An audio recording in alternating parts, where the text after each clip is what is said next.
Hi friends, stock മാർക്കറ്റിൽ sensation സൃഷ്ടിച്ച ഒരു സ്റ്റോക്കായിരുന്നു വാരി റിന്യൂവബിൾസ് ടെക്നോളജീസ് ലിമിറ്റഡ്.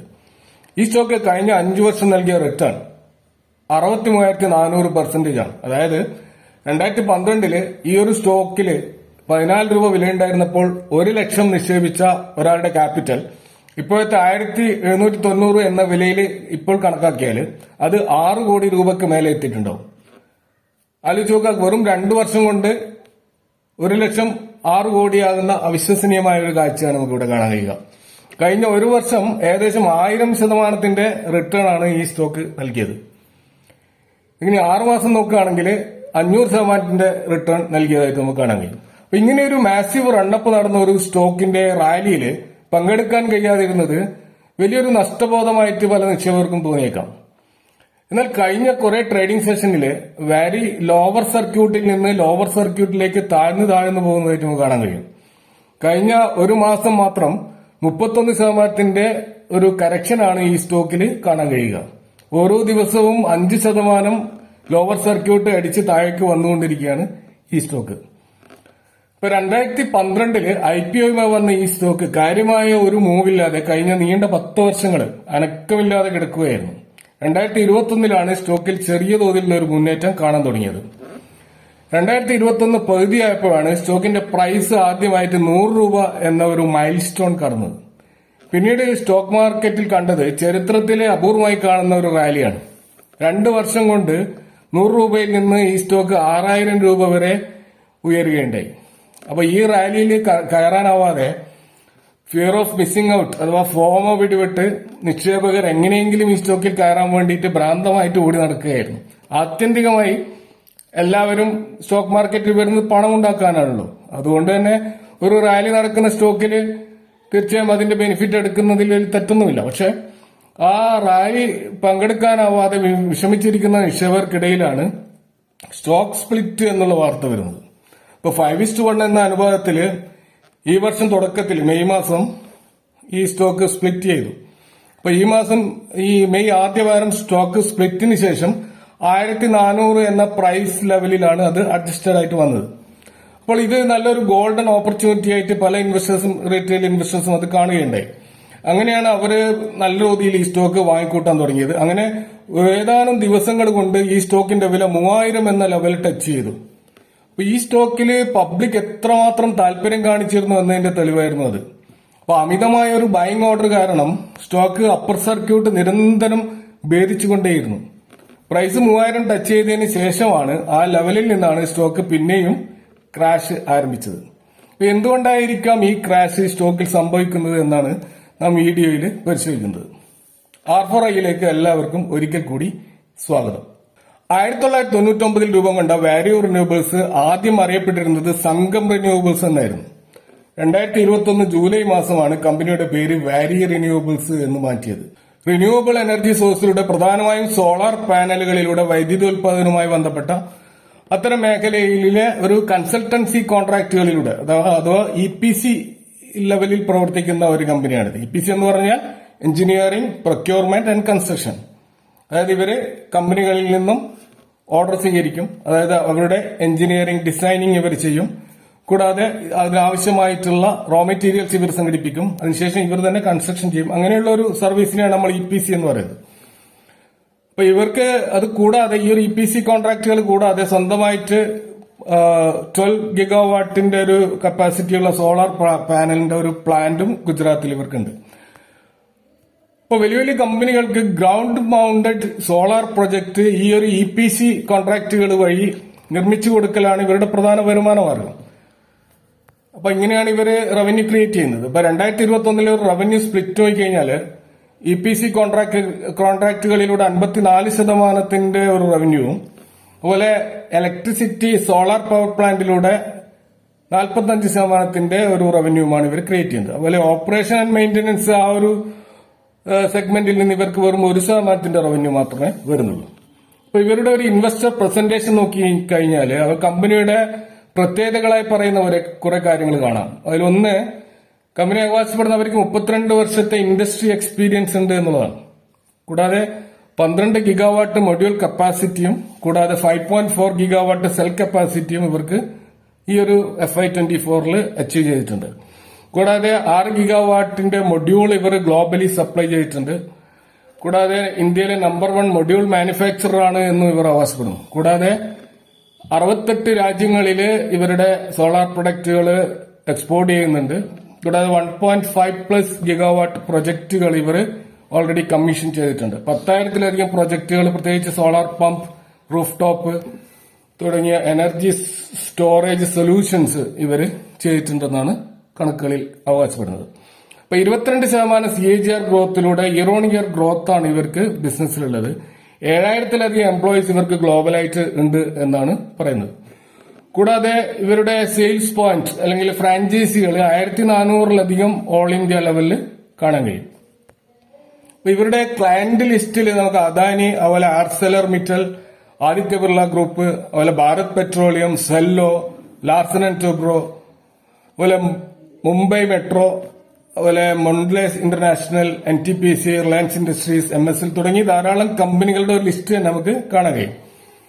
ഈ കമ്പനിയുടെ ഒരു ബിസിനസ് മോഡൽ വളരെ പ്രോമിസിംഗ് ആണ്. പ്രത്യേകിച്ച് റിന്യൂവബിൾ എനർജി സെഗ്മെന്റിൽ വലിയ ഭാവിയാണ് ഈ കമ്പനിക്കുള്ളത്. കമ്പനിയുടെ ഒരു ഡെറ്റ് ടു ഇക്വിറ്റി റേഷ്യോയ്ക്ക് 0.18 ആണ്. നമുക്കറിയാം ഈ പവർ സെഗ്മെന്റിലുള്ള പല കമ്പനികളുടെയും ഡെപ്റ്റ് വളരെ ഹൈ ആണ്. പക്ഷെ ഇവിടെ 0.18 എന്നുള്ള ഒരു സീറോ ഡെപ്റ്റ് കമ്പനി ഉള്ള ലെവലിലാണ് നമുക്ക് ഈ സ്റ്റോക്ക് കാണാൻ കഴിയുക. കൂടാതെ ഇവരുടെ പ്ലഡ്ജ്ഡ് പെർസെന്റേജ് 0 ആണ്. ഇവരുടെ പ്രൊമോട്ടേഴ്സ് അവരുടെ സ്റ്റേക്ക് ഒന്നും എവിടെയും പ്ലഡ്ജ് ചെയ്തിട്ടില്ല. കൂടാതെ 74% പ്രൊമോട്ടർ ഹോൾഡിംഗും ഈ സ്റ്റോക്കിലുണ്ട്. ROC 103 എന്നുള്ള അസൂയാവഹമായ ഒരു നമ്പറാണ് കാണുക. ROE 93.3 ആണ്. അപ്പോൾ മൊത്തത്തിൽ അതിന്റെ ഫണ്ടമെന്റൽ നമ്പേഴ്സ് ഒക്കെ വളരെ സ്ട്രോങ് ആണ്. ഏറ്റവും ഒടുവിലത്തെ ഒരു Q4 റിസൾട്ട് നോക്കിക്കഴിഞ്ഞാൽ ഇയർ ഓൺ ഇയർ സെയിൽസിൽ 344% വർധനവും ഇയർ ഓൺ ഇയർ പ്രോഫിറ്റിൽ 342% വർധനവും നമുക്ക് കാണാൻ കഴിയും. അപ്പൊ ഇതൊരു ബമ്പർ ഗ്രോത്ത് ആണ്.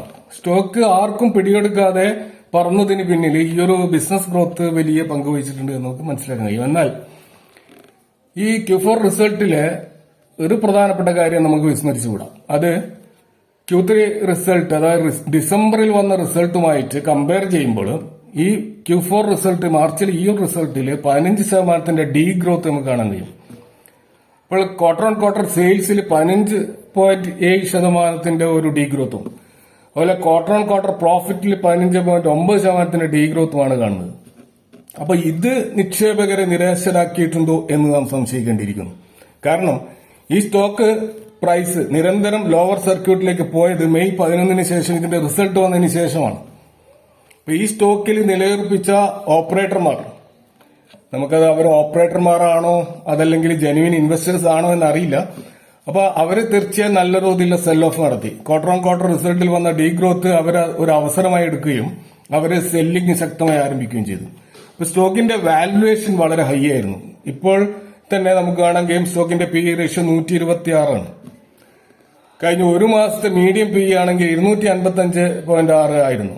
ഈ സ്റ്റോക്കിൽ തുടക്കത്തിൽ എൻട്രി എടുത്തവർ ഏത് സമയവും ഒരു സെൽ ഓഫ് പ്രതീക്ഷിച്ചിട്ടുണ്ടാവും. അത്രമാത്രം ഓവർ വാല്യൂഡ് ആയിരുന്നു ഈ സ്റ്റോക്ക്. സ്റ്റോക്കിന്റെ ബുക്ക് വാല്യൂ നോക്കുക, 22 രൂപ മാത്രമാണ്. അതായത് 80 മടങ്ങ് ഹൈയിലാണ് സ്റ്റോക്കിന്റെ പ്രൈസ് ബുക്ക് വാല്യൂമായിട്ട് കമ്പയർ ചെയ്യുമ്പോൾ. പ്രൈസ് ടു ബുക്ക് വാല്യൂ 80.3 ആണ്. അപ്പോ 3-4 വരെയുള്ള ഒരു പ്രൈസ് ടു ബുക്ക് വാല്യൂ നമുക്ക് സഹിക്കാം, അല്ലെങ്കിൽ അതൊരു യുക്തിക്ക് നിരക്കുന്ന ഒരു പ്രൈസ് ടു ബുക്ക് വാല്യൂ ആണ്. പക്ഷെ ഇത് 80 എന്ന് പറയുന്നത് ഒരിക്കലും നമ്മുടെ ഇമാജിനേഷൻ അപ്പുറത്തുള്ള ഒരു പ്രൈസ് ടു ബുക്ക് വാല്യൂ ആണ്. അപ്പൊ ഈ സ്റ്റോക്ക് തീർച്ചയായും ഒരു മാനിപ്പുലേറ്റഡ് പ്രൈസ് ആണ് എന്നുള്ള കാര്യത്തിൽ യാതൊരു തർക്കവുമില്ല എന്ന് സൂചിപ്പിക്കുന്നതാണ് ഇതിന്റെ പ്രൈസ് ടു ബുക്ക് വാല്യൂ. കൂടാതെ ഈ സ്റ്റോക്ക് സെബി പോലും നിരീക്ഷിക്കുന്നുണ്ടായിരുന്നു. അതുകൊണ്ടാണ് ഈ സ്റ്റോക്ക് GSM ലിസ്റ്റിൽ ഉൾപ്പെടുത്താൻ കാരണം. GSM എന്ന് പറഞ്ഞാൽ ഗ്രേഡഡ് സർവേലിയൻസ് മെഷർ, അതായത് സെബി ഇൻവെസ്റ്റേഴ്സിനെ സ്റ്റോക്ക് പ്രൈസ് മാനിപ്പുലേഷനിൽ നിന്ന് രക്ഷിക്കാൻ ഏർപ്പെടുത്തിയ ഒരു സംവിധാനമാണിത്. ഇത് അഡീഷണൽ സർവേലിയൻസ് മെഷേഴ്സും ഉണ്ട്, ഗ്രേഡഡ് സർവേലിയൻസ് മെഷേഴ്സും ഉണ്ട്. അപ്പൊ ഈ ഒരു ലിസ്റ്റിൽ സ്റ്റോക്ക് വന്നാൽ സെബി എക്സ്ട്രാ നിരീക്ഷണം ഈ സ്റ്റോക്കുകൾ നടത്തും. അപ്പൊ വളരെ പെട്ടെന്ന് തന്നെ സ്റ്റോക്കിന്റെ പ്രൈസ് മുകളിലോട്ടും താഴോട്ടും പോകുന്നതിനാൽ ഇൻവെസ്റ്റേഴ്സിന് വലിയ തോതിൽ പണം നഷ്ടപ്പെടാൻ സാധ്യതയുണ്ട്. അതുകൊണ്ട് തന്നെ ഇതിന്റെ അപ്പർ സർക്യൂട്ട് ലിമിറ്റും ലോവർ സർക്യൂട്ട് ലിമിറ്റും ഒക്കെ വളരെ ചെറിയതായിരിക്കും. അതുകൊണ്ട് ഇടയ്ക്കിടയ്ക്ക് അപ്പർ സർക്യൂട്ടിലും ലോവർ സർക്യൂട്ടിലും ഈ സ്റ്റോക്ക് പോയിക്കൊണ്ടേയിരിക്കും. കൂടാതെ ഈ സ്റ്റോക്കുകളിൽ ഇത്തരം ASM GSM ലിസ്റ്റിലുള്ള സ്റ്റോക്കുകൾക്ക് ഇൻട്രാഡേ ചെയ്യാൻ സെബി അനുവദിക്കുകയുമില്ല. അപ്പോൾ എല്ലാ ദിവസവും വിൽക്കാനാവാതെ വാരി റിന്യൂവബിൾസ് ലോവർ സർക്യൂട്ടിൽ നിൽക്കുന്നതിന്റെ ഒരു കാരണം ഇതാണ്. ഈ സ്റ്റോക്കിൽ ഏറ്റവും വിചിത്രമായ മറ്റൊരു കാര്യം അതിന്റെ ഷെയർ ഹോൾഡിംഗ് പാറ്റേൺ ആണ്. 74% പ്രൊമോട്ടേഴ്സ് ആണ് ഈ സ്റ്റോക്കിലുള്ളത്. പബ്ലിക് ആണെങ്കിൽ 25% ഉണ്ട്. പിന്നെ 1% മറ്റുള്ളവരുള്ളത്. അപ്പൊ അതിശക്തമായി വളരുന്ന ഈ സ്റ്റോക്കിൽ ഡൊമസ്റ്റിക് ഇൻവെസ്റ്റേഴ്സോ ഫോറിൻ ഇൻവെസ്റ്റേഴ്സോ ഇതില് വന്നിട്ടില്ല എന്നുള്ളത് അത്ഭുതപ്പെടുന്ന ഒരു കാര്യമാണ്. കാരണം അവരുടെ ഹോൾഡിംഗ് ഓൾമോസ്റ്റ് 0 ആണ്. എന്തുകൊണ്ട് അവർ ഈ സ്റ്റോക്കുകളിൽ താല്പര്യം കാണിക്കുന്നില്ല എന്നുള്ളത് അത്ഭുതപ്പെടുന്ന ഒരു കാര്യമാണ്. അതിന്റെ ഒരു കാരണം എന്ന് പറയുന്നത് ഇതിന്റെ ഓവർ വാല്യുവേഷൻ തന്നെയാണ്. അവർക്ക് ഈ ഒരു പ്രൈസ് ഒരിക്കലും ദഹിക്കാത്ത ഒരു പ്രൈസാണ് എന്നതുകൊണ്ട് തന്നെയാണ് FIIസും DIIസും സ്റ്റോക്കിൽ ധാരാളമായിട്ട് ഇൻവെസ്റ്റ്മെന്റിന് വരാത്തത്. അപ്പോൾ പിന്നീട് ആരാണ് ഈ സ്റ്റോക്കിന്റെ വില ഉയർത്തുന്നതും അതുപോലെ ഇതേപോലെ സെൽ ഓഫ് ചെയ്യുന്നതും ഒക്കെ ആരാണ്? അത് നമ്മൾ അന്വേഷിക്കേണ്ട ഒരു കാര്യമാണ്. കാരണം ഇതിൽ റീറ്റെയിലേഴ്സ് മാത്രമേ ഉള്ളൂ. റീറ്റെയിലേഴ്സിലാണെങ്കിൽ വലിയ തോതിലുള്ള ബിഗ് ഇൻവെസ്റ്റേഴ്സ് ഒന്നുമില്ല. ഇപ്പൊ ആശിഷ് കച്ചോലിയോ അല്ലെങ്കിൽ ചുഞ്ചുംവാലെ പോലെയുള്ള വലിയ വലിയ ഇൻവെസ്റ്റേഴ്സ് ഒന്നുമില്ല. അപ്പോൾ ലീഡിംഗ് HNI കാറ്റഗറിയിലുള്ള ഇൻവെസ്റ്റേഴ്സ് ഇല്ലാത്ത ഈ സ്റ്റോക്കിൽ പിന്നീട് ആരാണ് വലിയ തോതിൽ പ്രൈസ് ഉയർത്താൻ കഴിയുന്ന വിധത്തിലുള്ള ക്യാപിറ്റൽ ഇറക്കുന്നത്? ഇത് അത്ഭുതപ്പെടുന്ന ഒരു കാര്യമാണ്. ഇത് അന്വേഷിക്കേണ്ട ഒരു വസ്തുത തന്നെയാണ്. കാരണം പ്രൊമോട്ടേഴ്സും ഈ പബ്ലിക്കും മാത്രമാണ് ഇവിടെ ഉള്ളത്. പ്രൊമോട്ടേഴ്സ് അവർ ഇന്റേണൽ ആയിട്ട് ട്രേഡ് ചെയ്യുന്നുണ്ടോ എന്നുള്ളതാണ് മറ്റൊരു സംശയം. ഇതൊരു സംശയം മാത്രമാണ്. പക്ഷെ അതിന് വ്യക്തമായ തെളിവുകളൊന്നുമില്ല. ഓപ്പറേറ്റർ ഗെയിം ഉണ്ടോ എന്നുള്ളത് നമുക്ക് തെളിവുകളില്ലാതെ ആരോപിക്കാനും കഴിയില്ല. അതുകൊണ്ട് തന്നെ നമുക്ക് ഈ കാര്യത്തിൽ ഇനിയും ഒരു വ്യക്തത ഇല്ല. സ്റ്റോക്ക് സ്പ്ലിറ്റിന് ശേഷം ഈ സ്റ്റോക്കിൽ എൻട്രി എടുത്തവരായിരിക്കും കാര്യമായിട്ട് ഈ സ്റ്റോക്കിൽ ട്രാപ്പിൽപ്പെട്ടിട്ടുണ്ടാവുക. അവർ 1300, 1500 ഒരു റേഞ്ചിലായിരിക്കും ഈ സ്റ്റോക്കുകളിൽ എൻട്രി എടുത്തിട്ടുണ്ടാവുക. അപ്പോൾ അവിടെ നിന്നാണ് സ്റ്റോക്ക് 3000-ലേക്കൊക്കെ പോയത്. അപ്പോൾ അവിടെ നിന്ന് അവർ എക്സിറ്റ് ആയിട്ടില്ലെങ്കിൽ സ്വാഭാവികമായിട്ടും ഇപ്പോൾ ഇനി എക്സിറ്റ് ആവാൻ കഴിയാത്ത അവസ്ഥയിലാണുള്ളത്. ഓരോ ദിവസവും ലോവർ സർക്യൂട്ടിലേക്ക് പോകുമ്പോൾ ഇതൊരു 1700 എന്നുള്ള ലെവലിലെങ്കിലും എക്സിറ്റ് ആവണം. ഇല്ലെങ്കിൽ അവിടെ നിന്ന് പിന്നെയും അത് താഴോട്ട് പോയി ഈ സ്റ്റോക്ക് സ്പ്ലിറ്റിന്റെ സമയത്തുണ്ടായ പ്രൈസിലേക്ക് അത് വരാനുള്ള സാധ്യതയുമുണ്ട്. അപ്പൊ ഈ ഒരു ഹൈ റിസ്ക് സ്റ്റോക്കിൽ എത്രയും പെട്ടെന്ന് തലയുയർന്നതായിരിക്കും ഏറ്റവും നല്ലത്. ആഫ്റ്റർ മാർക്കറ്റ് ഓർഡറുകൾ പ്ലേസ് ചെയ്തുകൊണ്ട് എങ്ങനെയെങ്കിലും ഈ സ്റ്റോക്കിൽ നിന്ന് എക്സിറ്റ് ആവുന്നതായിരിക്കും ഏറ്റവും നല്ലത്. അതിന്റെ അർത്ഥം ഈ സ്റ്റോക്ക് മോശമാണെന്നല്ല. സ്റ്റോക്കിന്റെ ഫണ്ടമെന്റൽസെല്ലാം ഓക്കെയാണ്. ഫോറിൻ ഇൻവെസ്റ്റേഴ്സും DIIസും ഈ സ്റ്റോക്കിൽ ഇല്ല എന്നുള്ളത് മാത്രമാണ് ഈ സ്റ്റോക്കിന്റെ പ്രധാനപ്പെട്ട ഒരു റിസ്ക് ലെവലായിട്ട് നമുക്ക് കാണുന്നത്. ഇപ്പൊ നെക്സ്റ്റ് ക്വാർട്ടർ ഓൺ ക്വാർട്ടർ റിസൾട്ടിൽ കാര്യമായ ഒരു ഗ്രോത്ത് രേഖപ്പെടുത്തുകയാണെങ്കിൽ സ്റ്റോക്ക് വീണ്ടും ലൈംലൈറ്റിൽ വരാൻ സാധ്യതയുണ്ട്. കാരണം ഇവരുടെ ഓർഡർ ബുക്ക് വളരെ സ്ട്രോങ് ആണ്. ഫ്യൂച്ചർ ഗ്രോത്ത് പൊട്ടൻഷ്യൽ ഈ സ്റ്റോക്കിനുണ്ട്. ഇപ്പൊ ഇൻസ്റ്റിറ്റ്യൂഷണൽ ഇൻവെസ്റ്റേഴ്സും HNI ഇൻവെസ്റ്റേഴ്സും ഒക്കെ ഈ സ്റ്റോക്കിൽ താല്പര്യം എടുത്താൽ ലോങ് ടേമിൽ ഈ സ്റ്റോക്ക് ബുള്ളിഷ് ആയിരിക്കും. ഇപ്പൊ വാരൻ ബഫറ്റ് പറഞ്ഞ ഒരു കോട്ട് പറഞ്ഞുകൊണ്ട് ഇവിടെ അവസാനിപ്പിക്കാം. വാരൻ ബഫറ്റ് പറഞ്ഞത് ഡോണ്ട് ലൂസ് യുവർ ക്യാപിറ്റൽ എന്നാണ്. അപ്പൊ നമുക്ക് ലാഭം ഉണ്ടാക്കാൻ പറ്റിയിട്ടില്ലെങ്കിലും നമ്മൾ നമ്മുടെ മൂലധനം നഷ്ടപ്പെടാതെ സൂക്ഷിക്കണമെന്നാണ് ഏറ്റവും പ്രധാനമായിട്ടുള്ള ആപ്തവാക്യം. ഇപ്പൊ ഫണ്ടമെന്റലി സ്ട്രോങ് സ്റ്റോക്ക് ആയാൽ പോലും ഒരു മാർജിൻ ഓഫ് സേഫ്റ്റി നമുക്ക് പ്രധാനമാണ്. സ്റ്റോക്കിന്റെ ഇന്റൻസീവ് ടു വാല്യൂവുമായിട്ട് പുലബന്ധമില്ലാതെ ട്രേഡ് ചെയ്യുന്ന സ്റ്റോക്കുകളിൽ നിന്ന് ഒരു അകലം പാലിക്കുന്നതായിരിക്കും ലോങ് ടേം ഇൻവെസ്റ്റേഴ്സിനെ സംബന്ധിച്ചിടത്തോളം ഏറ്റവും നല്ലത്. ഇത് അത്രമാത്രം സൂചിപ്പിച്ചുകൊണ്ട് നിർത്തുന്നു. Take care, do your own research. See you next time with another video.